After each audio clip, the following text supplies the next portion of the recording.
Hello, hello, hello, hello, everyone. Welcome to the Indiaspora Community Conversation number 7. This is a monthly program with Sree's global COVID-19 show on Scroll.in and Scroll Global. My name is Sree Sreenivasan, and I'm honored to co-host this with M.R. Rangaswamy, founder of Indiaspora. You'll meet M.R. in just a moment. We have a fantastic show for you, setting goals for 2021 with 3 fabulous guests: Navin, Thukkaram, founder and CEO, Innovation Bootcamp; Renu Agarwal, board member at Luther Burbank Corporation; and Seemant Chaturvedi, vice chair, Strategic Operations, Department of Neurology, Maryland School of Medicine. Please share this with your friends and family. We're live on Facebook, on Twitter, on YouTube, and on LinkedIn. Without further ado, let me introduce you all to M.R. Rangaswamy, founder of Indiaspora. Hi, M.R. Hey, how are you, my friend? Happy New Year. Happy New Year. I'm glad to have you here. And I guess you're allowed to say Happy New Year on the first time you meet in January, no matter how late in January. Absolutely. And I tell you, this is wonderful to see you again. This is our 7th show together. It's been phenomenal. Each month gets better and better. So looking forward to a really good 2021. So tell me what's new at Indiaspora.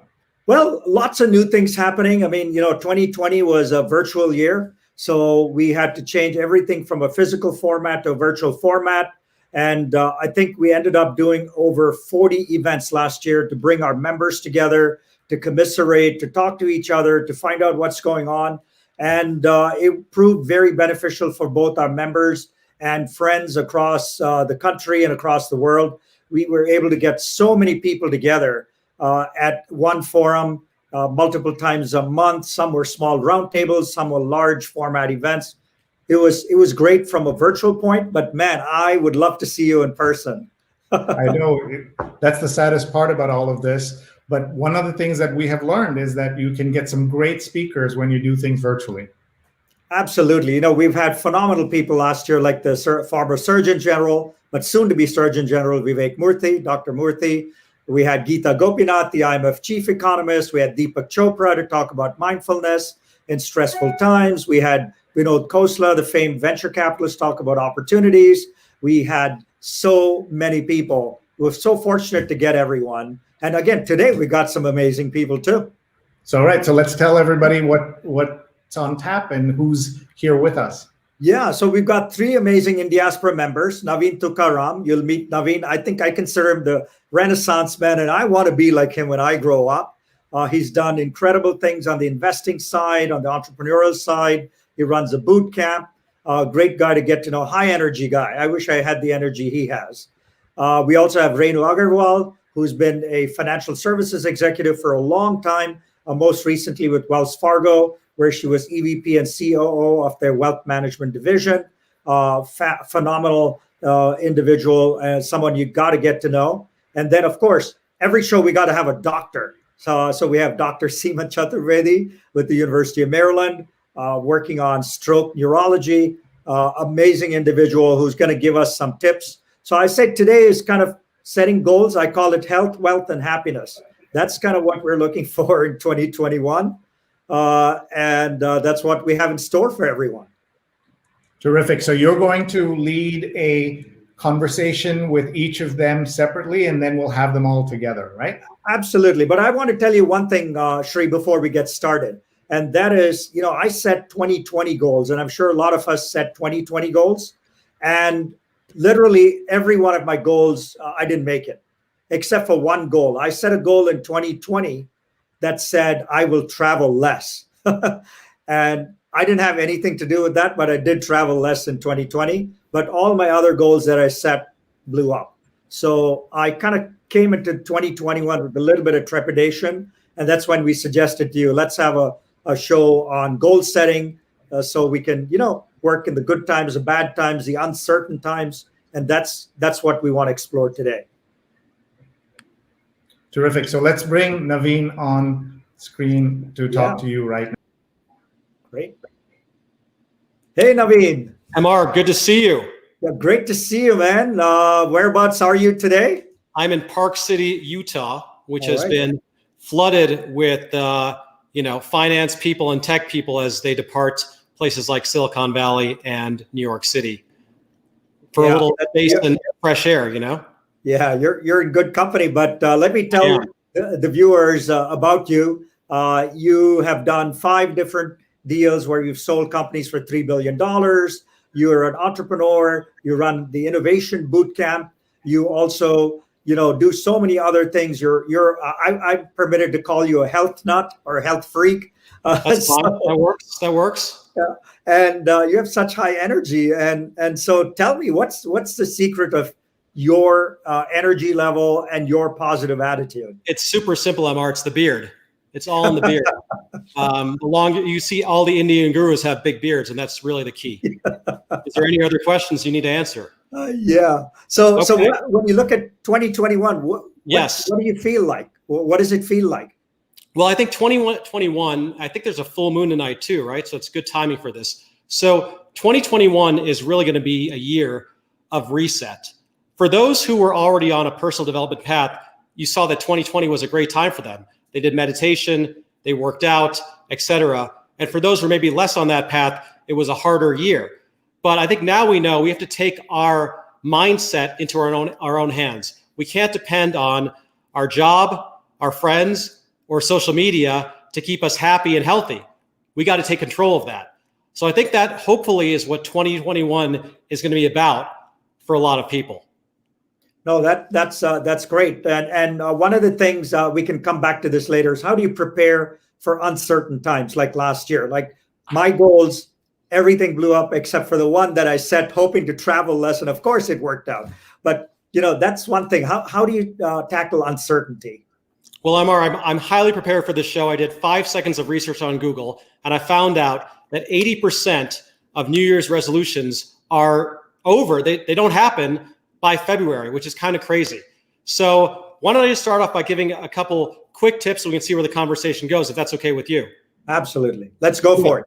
So I think the first thing, when you're thinking like an entrepreneur or thinking like a founder or CEO, right, you're always setting goals. And in our personal life, we can maybe put those goals as second or third or fourth or 25th on the list, right? As we focus on our career and our family. So our personal goals, they go by the wayside. I'll give you an example from an entrepreneur I'm coaching in my Innovation Bootcamp. He wants to lose about 50 pounds. Now, of course, I'm not really coaching him on health at all. I'm coaching him on his business, but we got into it on his health. He wants to lose 50 pounds. And he's been trying to do it for a long time. He's a really smart guy. There's no reason he can't do it. But the reason why he hasn't done it up till now, and he's about 42 years old, is because he didn't have a strong enough why. He did not have a strong enough reason. Of course, he can hire a trainer. Of course, he can go to the gym. Of course, he can go to YouTube. He knows how to lose weight, technically, but he hasn't done it. So he basically switched his why. I told him, hey, I'm not going to use his real name, but hey, Bill, I understand you want to be healthy. That's an okay why. But what about this? When your kids grow up and get married, do you want to be the overweight guy at the wedding who can barely walk down the aisle? Or do you want to be the happy, healthy dad that's, there at your kid's wedding? That totally changed the game for him. In the last month, he's lost, I think, like 10 or 15 pounds. He hasn't been able to do it for 10 years. But it was all about that why, right? So the why comes before the tactics of what you're actually going to do to hit that goal. That's terrific. So I think before we set any goal, what you're saying is ask the question, why, correct? Yeah, and if you don't have a strong enough why, you better find a better reason, right? Yeah. Like if you have health goals, you should imagine yourself, overweight or dying in the hospital or whatever you need to do to get enough fire in the belly to go and make it happen. Because if you don't have enough why, you're not going to wake up every day and make it happen. Because, these goals that we set, especially the people watching the show, I know are high energy people. They have a lot of big goals. If you don't have that fire inside and that big why, it's not going to happen. So you start with the why. Terrific.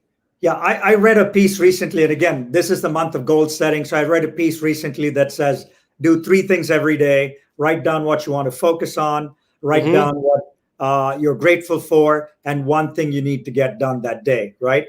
Do those kind of things work? Yeah, absolutely. So I was going to save that for the end of the show a little bit, but I'll give a little preview.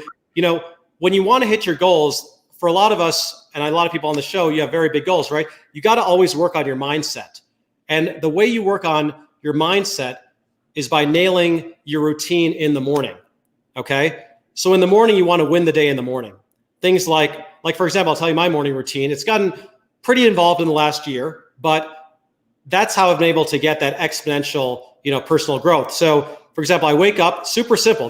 None of this is rocket science. So it's drink water, take my vitamins, right? Meditate for 10 minutes, journal for 3 minutes. I always know, I call it proactive nutrition. I always know the night before what I'm going to eat for breakfast. Now, it sounds so simple because it is, but whether you're going to fast or you're going to drink just coffee, black coffee, or you're going to have a protein shake, you're not just going into your fridge and grabbing whatever is in front of your face to eat for breakfast. That is not the way to start your day. So it's all these little simple things that I do in the morning. So, 30, 45 minutes in the morning, my mind is ready, right? I know I'm in control of my day. Fantastic. So Navin, thank you. And we'll come back to you a bit later Perfect. and catch up. But hang in there and we'll come back to you. All right. Next up, again, I talk about the show as health, wealth, and happiness. So now I think we need to go to the health segment a bit. You heard from Navin about the happiness part and the why and so forth. So let's get to Dr. Seemant Chaturvedi next. And Seemant, as we call him at Indiaspora, is a dear friend. And he's the director of stroke neurology. He's the vice chair of the Department of Neurology at University of Maryland. And I know, Seemant, a few months ago, you visited my family in India where you gave a memorial lecture. So thank you so much. That was terrific feedback from the healthcare crowd there as well. So welcome. Yeah, thank you, MR. And thanks for including me. I think nobody would argue with the goals of health, wealth, and happiness in 2021. So can I be a little private and ask you, have you set any goals this year? And is there something you can share that in public? Well, I think 2021 is sort of going to be a year of reawakening and sort of reconnecting because a lot of people have been sort of disheartened by some of the isolation of the pandemic. And so I think I look forward to seeing like professional colleagues, personal friends, and I think a lot of the best work gets done when you have synergism and you can personally meet and exchange ideas. So I think that's one of the key goals, is to sort of just reconnect with people, and hopefully with the taming of the pandemic in the coming months, hopefully we can get there. And I have to ask you to go off tangent just for a second about the pandemic. You're in the medical field, you're at the University of Maryland Hospital and so forth. So what your vantage point, are we going down a track where we can see daylight? And when will we be out of, in a regular mode to meet people and stuff? Yeah, I think the increasing number of vaccinations is definitely encouraging. And we need to, as the new administration is saying, we need to start ramping that up tremendously in order to try to get 50, 60, 70% of the population vaccinated. But that's still going to take several months. And so in the meantime, there are some worrisome new variants. And so we need to double down on maintaining the public health measures until we can get the vaccination levels up to where they need to be. Terrific. So Seemant, I know you had a couple of slides and things to kind of show us to describe things on the health side so that we can formulate our health goals. Would you like to cover them now? Sure. Yeah. Before I show the slides, let me just mention that I think a great set of resolutions for everybody on the program today would be to take charge of maintaining brain health. And there are some simple ways that you can maintain your brain health. Some of them are for the short and medium term, and some are for the long term. And so when you have to think about when you are turning 70, 75, 80, 85, do you want your brain to be in good cognitive shape or not? And so if you can go to the first slide, a great set of resolutions for 2021 would be to know your ABC numbers. And so there are 3 key numbers which everybody listening in should know. And that's the hemoglobin A1C, which stands for the A, the blood pressure for B, and then the cholesterol for C. And there on the right-hand side of the slide, you can see what's desirable in terms of some of these parameters. And so, for example, blood pressure, the top number is the systolic blood pressure. So less than 130 is a desirable, 120 is even better. And then for cholesterol, we frequently target the bad cholesterol, or LDL. Less than 100 is desirable, less than 70 is even better. And so these are, when you go for your annual appointment with your internist, you should ask to get these numbers. Many hospitals will have them available through the patient portals. And these are numbers that you can work on. And Indians, being quantitative people, I think they should like to try to keep track of these numbers. The diabetes and cholesterol are especially important for Indians because Indians are very much prone to diabetes. And so it's crucial to know your A1C. And also Indians have high levels of cholesterol abnormalities. Next slide. And so if you do all those things are good for your blood vessels. And so if you can keep your blood pressure under control, your diabetes or your glucose in an optimal range, and your blood pressure in an optimal range, then hopefully you can prevent strokes. And so on this slide, we see MRIs with different stages of people with so-called silent strokes. And if you do an MRI on everybody over age 50 or over age 60, you'll see a lot of patients will have these small spots. And these are silent strokes. And if you take care of the first three numbers on the previous slide, you have a lower chance of having these silent strokes and also a lower chance of having cognitive impairment. Next slide. And so there, in addition to those first three numbers that I mentioned, the American Heart Association has another metric that you can track, which is Life Simple 7. And so these include a variety of lifestyle factors as well as medical factors. And so these include regular exercise. American Heart Association recommends at least 5 days a week, controlling blood pressure, managing blood sugar, a healthy diet. And unfortunately, healthy diet doesn't mean samosas and gulab jamuns, but it means limiting salt intake. These days, the Mediterranean diet is recommended for brain health, trying to maintain optimal body weight, and then reducing blood sugar. Next slide. And do these things really matter or not? And so this was an interesting study from Rush University in Chicago.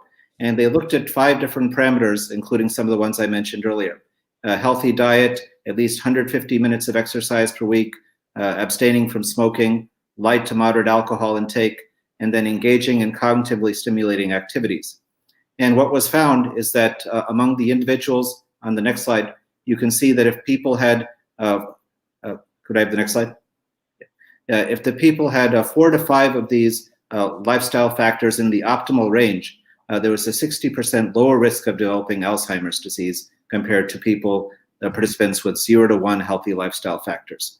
So there is emerging evidence that these lifestyle factors, which are totally under your control, can help maintain brain health and reduce your risk of dementia.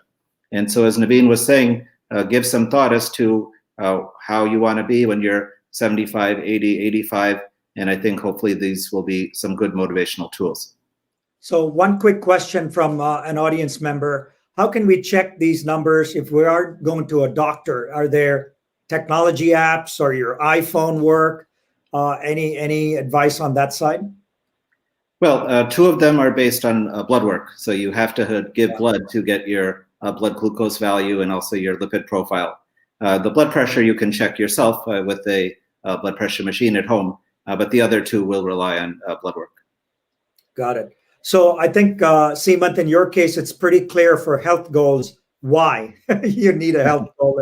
I think as if you want to be, live a longer life, live a stress-free life, live a healthier life, you've got to take care of the 3 ABCs and the 7 steps, I think, are the bare minimum, right? Yeah, not only a long life, but also one with good cognitive status. Fantastic. This was great, Seemant. We'll come back to you and catch you on the group discussion. Thank you so much. And next up, we have Renu Agarwal, who is a close neighbor of ours, actually, in San Francisco. And again, I forgot to, I said we only had 1 doctor on the show. We actually have 2 doctors on the show. Renu has a PhD from MIT, if I'm right. That's correct? right. Yeah, and so I have no idea how she got into the financial services arena, but that's a different story altogether. But Renu, welcome. Where are you at today? I'm in Duisburg. We've been camping out here since COVID started. So San Francisco is still home, but second home here in Duisburg, and it's nice out here.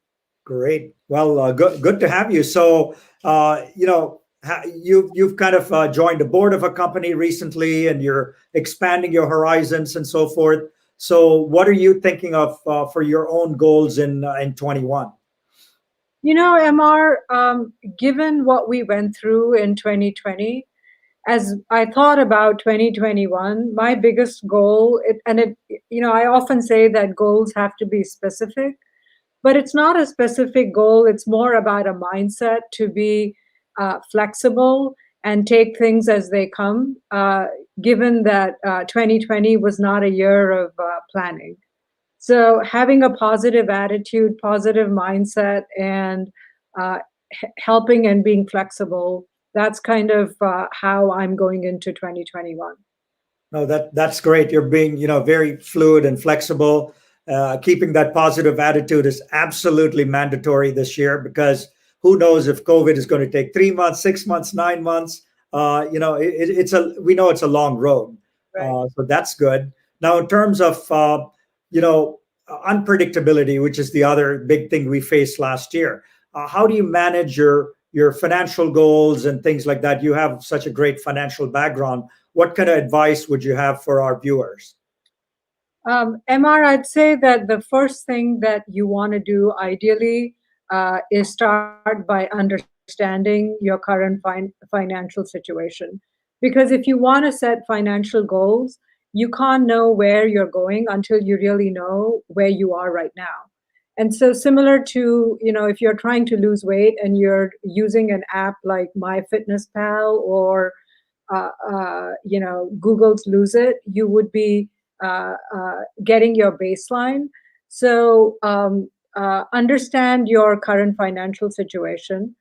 Understand your personal income and expense statement. Are you spending more or less than what you're bringing home? And do you know where your money goes? You can use a free budgeting program like Mint that consolidates information from all your accounts, or many investment houses like Fidelity, Wells Fargo, etc., provide that service where they can group it all in one place, and you can categorize and you understand both your income and your expenses. And then take stock of what is working and what is not. So in the best case, all is fine and you have no credit card debt, you max out your retirement contributions every year, your investments are well invested, and you have money set aside for any emergencies. Or like many folks, you might not be satisfied with some aspect of your financial situation. It could be that you're carrying credit card debt, or you want to plan for an expenditure. And then the last thing when you're taking stock, I would say, is also take stock of your personal balance sheet.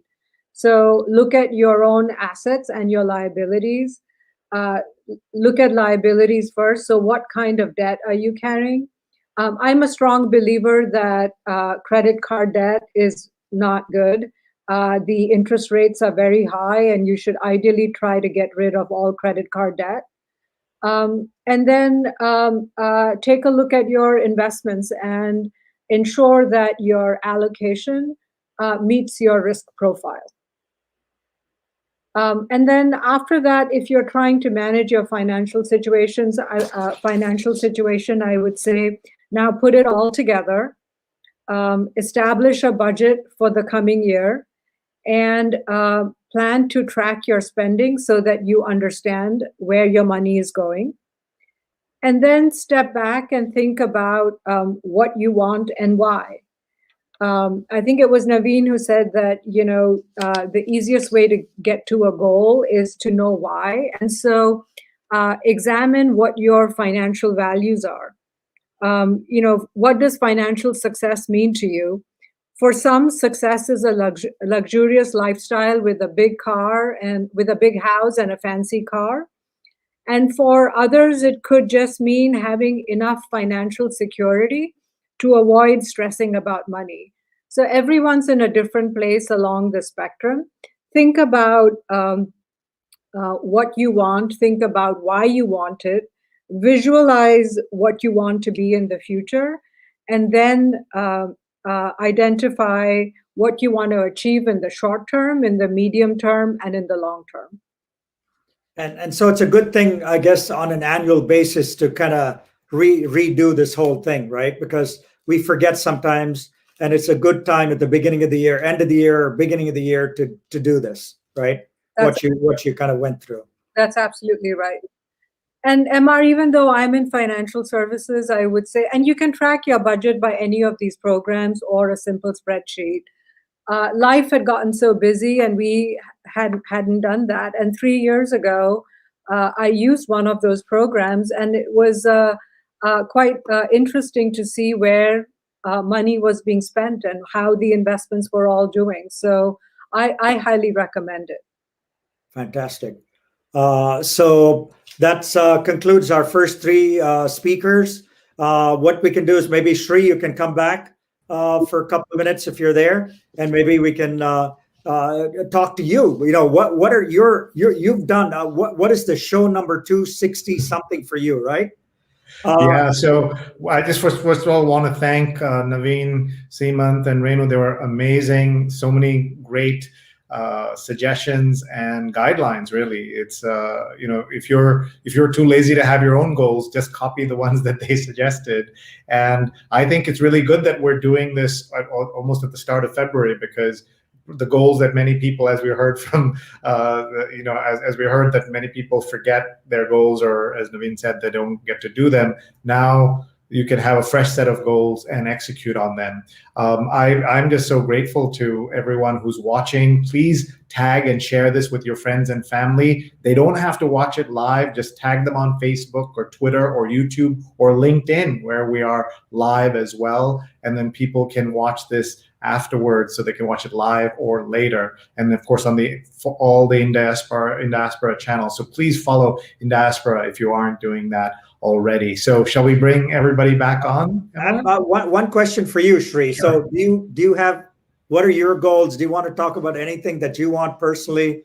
Sure. Thank you. Well, as you know, my digital consulting business switched to doing much more virtual events, and we have to think. What I've learned from you is that you can't stand still. You have to always think about what's next. So we're now working on hybrid events in the months ahead, where we're already seeing some of our clients have the speakers are in a physical space, but the audience is online, as an example of where we see things shifting. So it's an exciting time in the digital world, as you know, and there's so much going on, and we're all trying to learn and understand. I do want to put in a plug for my next show, which is this coming Sunday. We're interviewing Charles Blow, the New York Times op-ed columnist, who many of you know. He's got a brand new book out that folks will love, called The Devil You Know. So please join us on Sundays at 8:30 a.m. Eastern. MR is probably awake at 5:30 in California, but it's a great way for us to keep talking about the news and also factual information. So important at this time of the year. Fantastic. Let's bring on our panel and kind of have a group discussion now. Yeah, I think that'll be awesome to have everybody here. So MR, why don't you go ahead and ask the questions? Absolutely. I know three of you gave very distinct presentations, and I want to focus again, on what Navin said on the why. And for a lot of us, it's hard to discover that, Navin. It's easy for you as a coach to say that, but how do we put it in our own words and get passionate about it and believe in it? And that's hard to do. It can be hard to do, and that's why setting goals is not. That's why 80% of New Year's resolutions don't happen, because the why isn't strong enough. So if I had to give one piece of advice on how to get your why going is really to help focus on your mindset, right? Clearing your mind with meditation, with morning routines, following our friends' directives on health for sure. Is it to help you think more clearly? We know that the brain, there's a lot of brain chemistry impacted by what you eat, for example. So some of the morning routines I mentioned, happen to mention them again, will help you start on that path to have a clearer why, and a clearer why leads to clearer, more powerful goals that you actually want to achieve. If you don't want to achieve your goals, it's going to be very hard to achieve them. I just want to point out, Navin, that we have some questions that have come in about being an entrepreneur. And there's several different questions and just some comments as well. Lali says, when you were talking earlier, creating a fire is important to keep going. And here's somebody who asks a very direct question. How do I become an entrepreneur with no money, no experience, no skills, only the passion to jump into it? No money, no experience with no skills. Well, I would say the first thing would be to develop those skills, right? We're lucky to live in the internet age when you can learn a lot of basic skills, whether it's programming a computer, learning design work, right? All that stuff is out there at an extremely low price. You don't have to go to Harvard for, whatever it costs there, 75 grand a year to learn some real tangible skills. So the money will obviously come last. Once you have the skills to start a business or have an idea for a business, if you can code it yourself, it's a lot easier to start a tech company than if you have to go hire somebody to do it for you. So I would recommend working on yourself, working on your skills, and then taking it step by step after that. Terrific. And we have another question. Do you have any suggestions for people who want to start their own business in 2021? And we can hear that from all our speakers too. I'm happy to let someone else answer that question or answer myself. Well, I'll just give one thing, which is that make sure you're focusing. This is number one. Make sure you're focusing on your customer value proposition, right? We all want to start businesses that we want to buy the stuff, but guess what? We're the founder or the CEO. We're not the customer. So make sure you're testing your idea, you're testing your beta version of your product, you're testing your prototype with an actual real life customer who may or may not like it, and take that feedback and incrementally make it better and better and better until your value proposition is a powerful one for the customer. Then and only then should you really go out and put all your eggs in that basket and start that business. Thank you. That's great. Let's throw that question to Seemant, who's in the healthcare space. There's so many problems, right? We spent quarter of the GDP of this country on healthcare, and it's still broken. So any ideas on in healthcare that would help people like you? Yeah, there are several things that we can definitely do better as a national healthcare system, and that includes a broader healthcare coverage so that people have attachment to a primary care physician. And if you go back to that first slide I showed about knowing your numbers, a lot of people don't know it because they don't have a primary care physician. And so if we had a healthcare system where there was a better connection between patient and a primary care physician, that would be better. And also we have to realize that, as you said, we spend much more than any other country in terms of healthcare expenses. And it's been estimated that maybe a quarter to a third of the US healthcare dollar is spent in waste. And so we need to sort of carefully scrutinize which tests are valuable, which treatments are valuable, whereas others which are sort of unproven and superfluous. And so I think those would be things. And regarding starting business, yeah, I think there's definitely a lot of scope for improvement in medical devices in terms of there are much better tools these days for people with diabetes in terms of disease management and controlling their glucose and monitoring their glucose. And so I think all of that is going to continue to explode. Great. Renu, any ideas? You talked about tools to help you manage your budget. Now the whole fintech space seems to be going crazy with companies getting funded every day. Any thoughts on what you would start? Let's say you had to start a business today in your sector. What would you do? That's a very loaded question. There's so many payments companies starting, as well as technology for banks, and everyone's jumping in. But if I were to give advice to the person who asked the question, I would add to what Navin said, that as your banker, I would say that you can have a certain runway for a number of years, but also think about at some point how you will monetize the idea. So the first thing is that your customer you absolutely need to have a value proposition for your customer.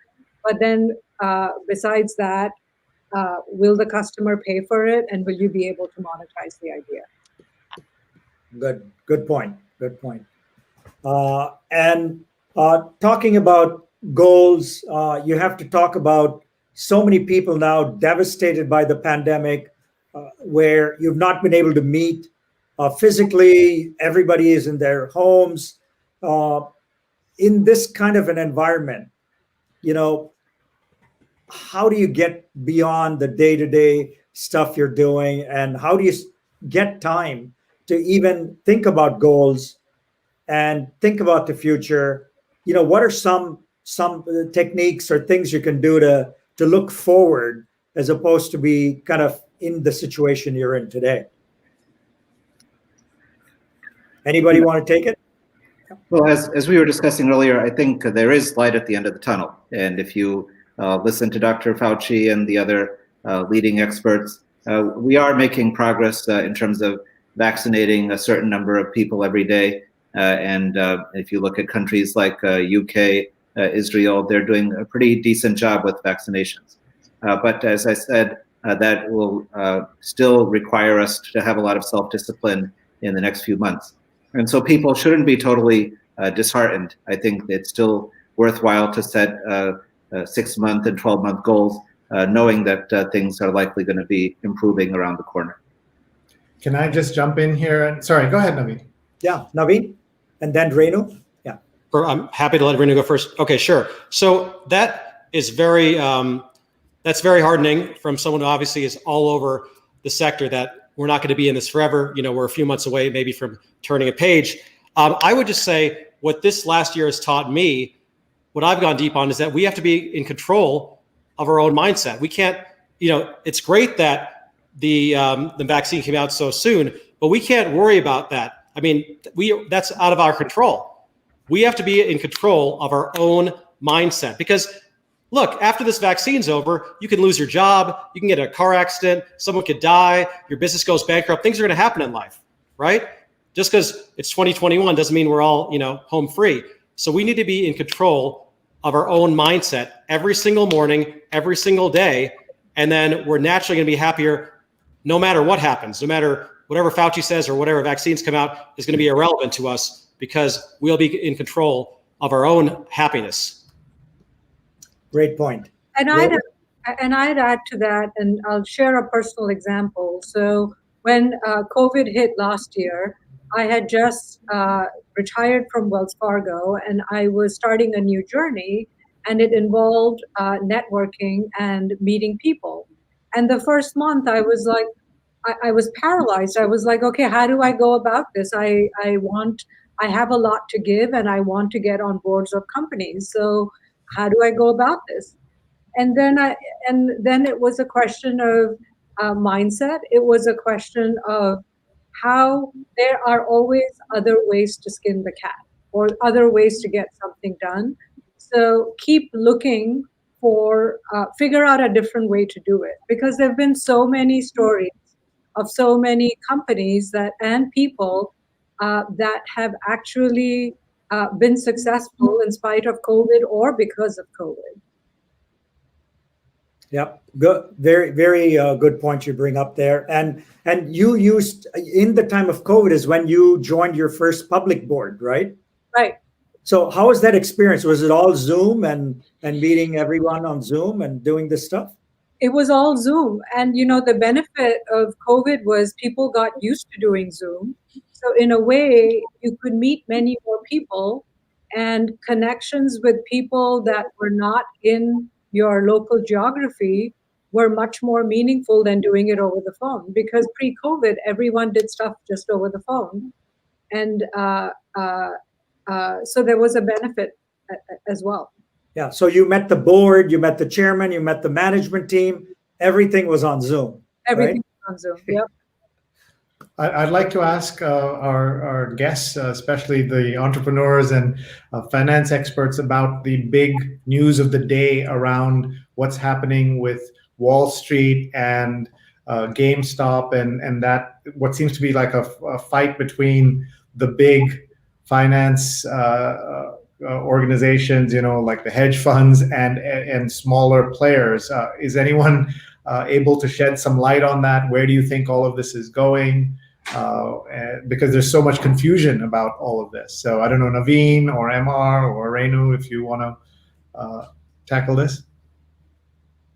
Navin, you want to go? You're the finance guy. I mean, really quick. Yeah. I mean, I'm a reformed finance guy. I would say if I was still in, part of a private equity fund, I'd probably be super deep into the details. So I don't know all the details, but I can tell you this is that we're seeing more and more.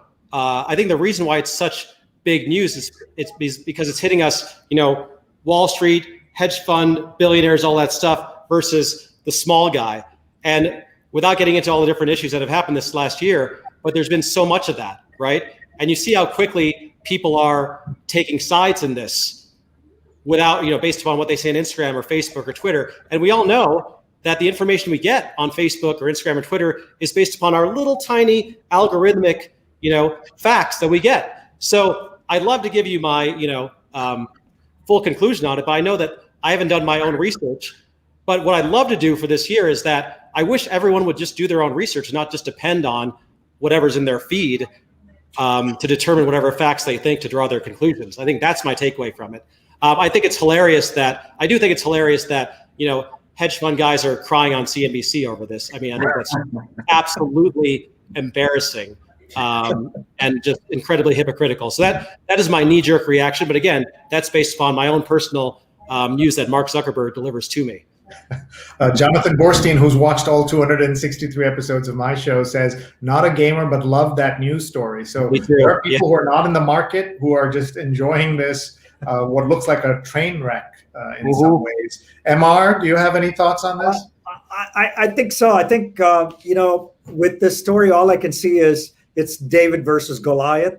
And the media loves that kind of story and it's playing out. But I don't know all the details of these chat rooms and whether it was all collusion or everybody went and did their stuff. Who knows, right? The SEC is on the case. We don't know the real story, like Navin said. But right now, the press loves a David versus Goliath in one way. Or you could take it like there's always two divisive sides in any of the issues that face us these days. The story around Robinhood, the app that's at the center of this, is that one of the stories is that the co-CEO is Baiju Bhatt, who is South Asian, of course. And it's a very interesting look at everything that's going on and so much confusion around this. Renu, do you have any thoughts you'd like to share? Nothing more than what's already been said. Yeah, and also you have to be careful working with banks and others on what you say on this, I'm sure. Folks, we have a few minutes left with our guests. Thank you, everybody, for watching. Please share where you're watching from. Tell us if you have any questions or comments or what goals you're working on. And one of my questions for MR is, how do you get all the things you get done? What are the ways in which you can share some of your ways in which, just if it's on the networking front or connecting all of us, because it's quite amazing to see what you've done. Yeah, my thing is, when I take on a goal, one of the things I've done with the 3 networks I've built, whether it's in the tech field or the eco-sustainability field or in diaspora, is to give it a 10-year commitment. So sometimes 10-year commitment. Okay. Yeah, 10-year commitment. So if I set out to do something big and bold, and that's a goal, to set up an Indian American nonprofit, the goal is too big and too audacious to say it's a 1-year goal, right? So in every one of the networks I've established, I found it takes time to bring people into the fold. Navin was there from day one. And you can see for over 8 years, it's taken Indiaspora. Indiaspora is in its 9th year, right? And the work is still not done. We're just getting started. So whenever I take a big, audacious goal, it's 10 years. All right, don't do it. So a lot of times I'll socialize ideas and stuff, but it never gets out of that stage. And that's how I've kind of developed these organizations, is to really take one audacious goal, but give it 10 years, right? And then the simpler goals, I don't know. I never did goal setting till 2020, and I was burned. So I'm not the right guy to say. That'll teach you to do those goals. Yeah. Apollo says his goal is taking the LSAT and work and scoring well. It's time. So good luck, Apollo. And Vali, who's watching from India, says, passionate to start my own business in 2021. Truly a helpful session. Thank you, folks. So that's really cool. Let me ask the doctor a question, Dr. Seemant. My question to you is, you've given us a really good roadmap. Why is it that people find it so hard to stick to goals? What is the science behind our inability to stick to, especially New Year's resolutions? Yeah, I think it's a combination of things. One is a lot of the things that I was talking about, the benefits are years down the road. And so, for example, if you're 45 and if you have borderline diabetes, or if you're 55 and you want to prevent stroke or prevent dementia, some of those things may happen 15, 20, 25 years down the line. And so it's just hard as humans to intuitively visualize what you're going to be like at that age and sort of what the benefits are.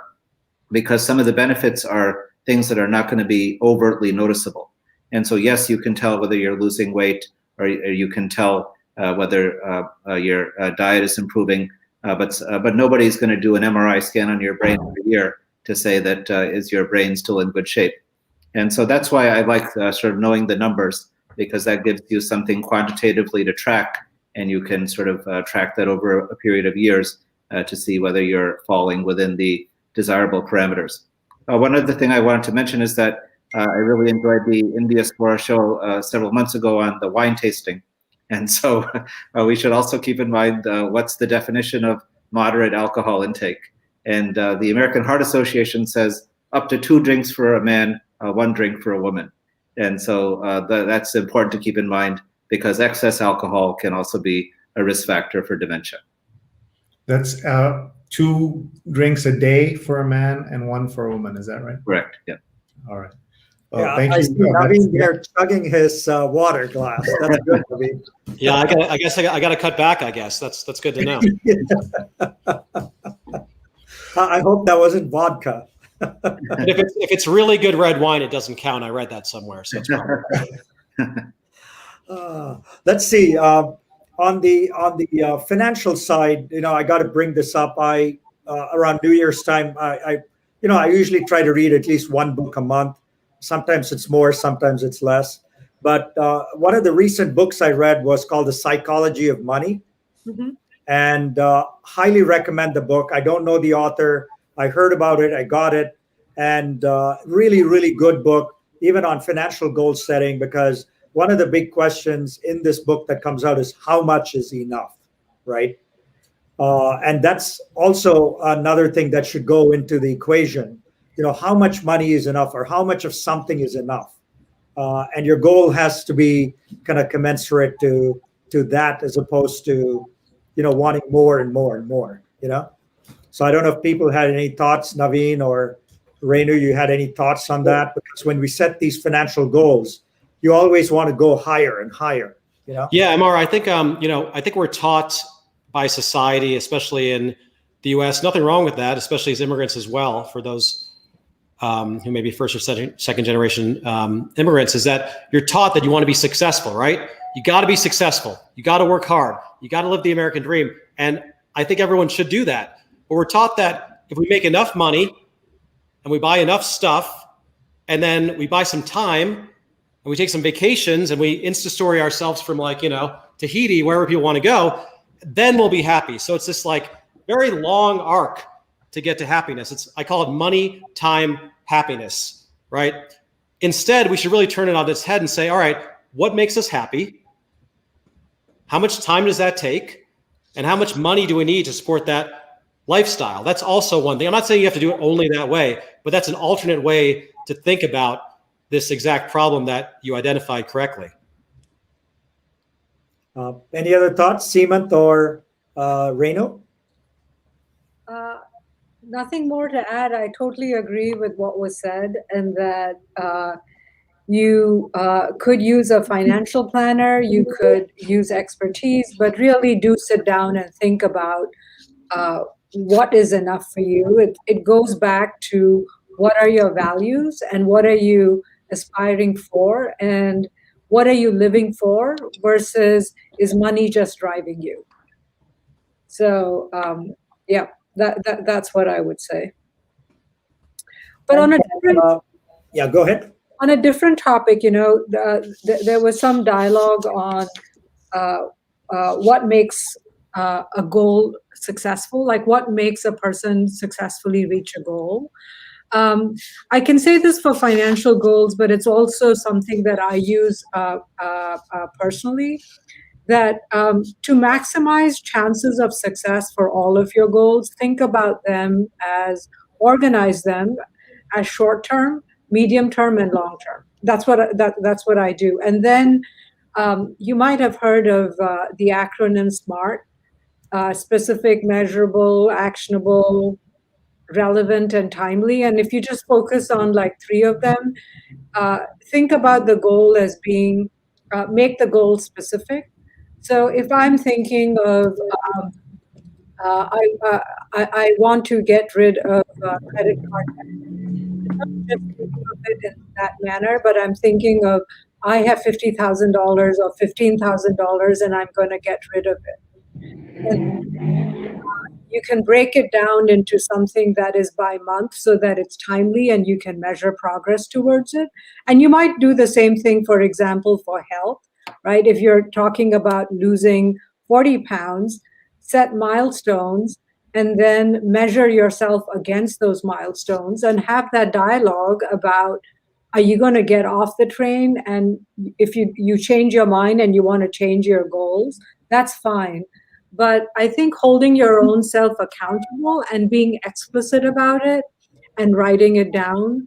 What works for me is I write down everything, and it gives me great pleasure to cut things off the list. And I come in the morning, I think about what do I want to achieve, and I'm looking at that list. That helps me as well. Yeah, I'm glad to hear that, Renu, because I'm a compulsive list keeper also. So, but MR, just to address the topic of achieving the goals, my better half believes in the quadrant system. And so the quadrant system includes urgent and important and time sensitive, important, not time sensitive, not that crucial, but time sensitive, and not important, not time sensitive. And then if you can put various things in those quadrants, you can maybe try to hit the things which you are sort of most important to achieve in life. Well, that's a good system. I have a to-do list, and there's 10 things that never get done. They must be in that not critical, not time sensitive. They just keep adding up. I want to show you Jonathan's quote, life is measured in red wine and black coffee. And someone was asking how many ounces in a drink. Of course, it depends on the type of drink you're having. So, Sree, what from the digital perspective, right? One of the things that happens to all of us, and less so in the past year that I was talking to people about, is in the before 2020, there was so much FOMO, fear of missing out. We saw someone in on a big, beautiful island somewhere vacationing or meeting a president of a country. We had a lot of that going on in the past, right? I think 2020 wiped a lot of that out, where we were all, on Zoom with different people, but it wasn't the same fear of missing out and some of those things that the digital sphere created for us. And I'm wondering if that's going to come back, when we go back out again, we get into that same mode of, oh my God, Navin was with the president of some country and I wasn't there. And Navin, I know you go back from Sweden to Park City, but you can't really do much, but you might be with the Prime Minister of Sweden and everyone goes, I want to be there, So when is that going to come back, you think, when the pandemic goes away, or are we on new ground? I don't know. It's going to be, we don't know what's exactly going to happen, but I think right now my biggest FOMO is around people who are getting vaccines. younger brother and his wife were able to get the vaccine in Dubai, and it's like, wow, that's because they're not in the US, they wouldn't meet the criteria because they're not, because of the ages, but the availability is just so much in Dubai that they were able to get it. So I want to ask the doctor about how to handle the vaccine jealousy that people have, especially on some of these trackers. You can see, depending on your age, you might be like 150 million people ahead of you in line. So Doc, what should we say to ourselves if we're worried that we're not going to get the vaccine for many months? Yeah, and let me add to that, Sree, the ethics of getting the vaccine is the other thing there. It's jealousy and ethics. Do you want to comment on that, Seemant? Yeah, I think most states are trying to do the right thing in terms of prioritizing the elderly, and then some states have moved on to 65 and above, and then in the next category will be younger than 65 with compelling medical conditions, and then the younger people will be sort of at the tail end. And so, yeah, it's definitely horrible when you hear about these people who seem to be jumping the line and getting the vaccine sort of out of turn. And so hopefully most states are having a system. And then the other thing we have to address in the country is the racial equity, because right now the minority communities are lagging behind. And so it's important for them to reach the appropriate vaccination levels, especially since African-American community and Latino communities are being harder hit by the pandemic. Thank you. Very, very good kind of perspective for all of us. We're almost out of time. Shall we have each of our guests give us some final thoughts as they look at the year ahead? So Doc, we'll start with you.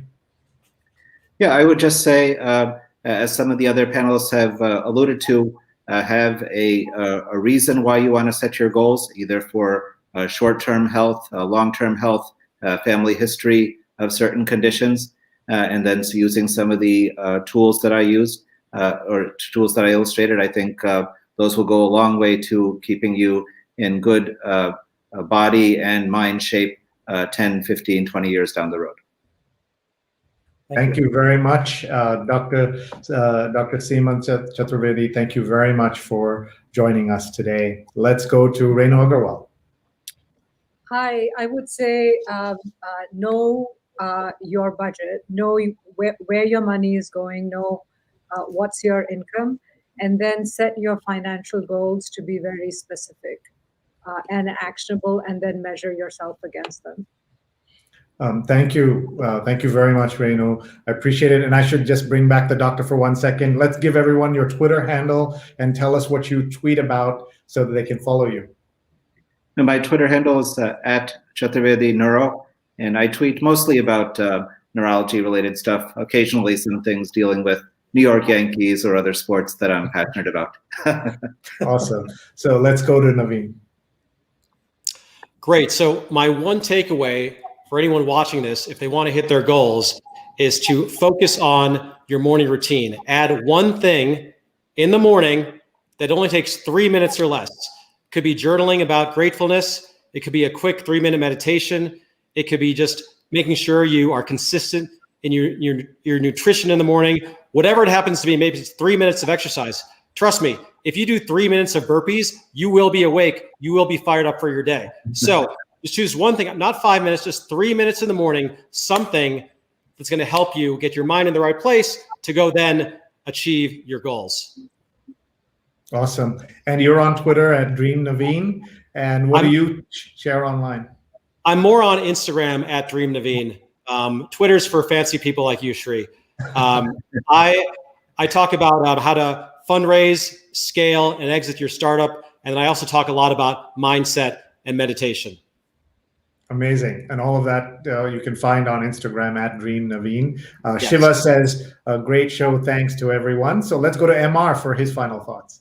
Yeah, I would say this has been fantastic to get 3 varied perspectives, and what I take away from this is I love Navin's idea of some routine in the morning, because I don't seem to have that. I get up one day, I might feel one way, another day I feel a different way. We all do, right? But we get up to do that one thing, it gets us going. I really love that idea. I think from Seemant, just measuring the basics. You don't even need to have big goals, but measuring those basics of ABC and the 7 habits, just keeping within the bounds, that itself will be big progress for most people, right? You don't need to set that 50-pound goal reduction, but if you stay within these bounds, some of that 50 pounds may come off anyway, So looking at the numbers and the statistics, I love that. And with Renu, the same thing, do a budget. But the main thing was small, short, medium, and long-term goals. Because you can say, I want to get $1 million of retirement. That might take you 20 years. But if you put it down in months and years, it's much more realistic and much more achievable, hopefully, right? So all 3 of them gave fantastic input and feedback for all of us and inspiration. All 3 of them are successful folks. And so thank you so much for the new year. And hopefully we'll come back in a year and revisit some of these things. Yeah. That'd be awesome. Thank you very much, everyone. Please follow Indiaspora on all its channels. And we look forward to seeing you next month on another episode of the Community Conversations with Indiaspora. Thanks very much, everybody. Thank you. Thank you. Thank you.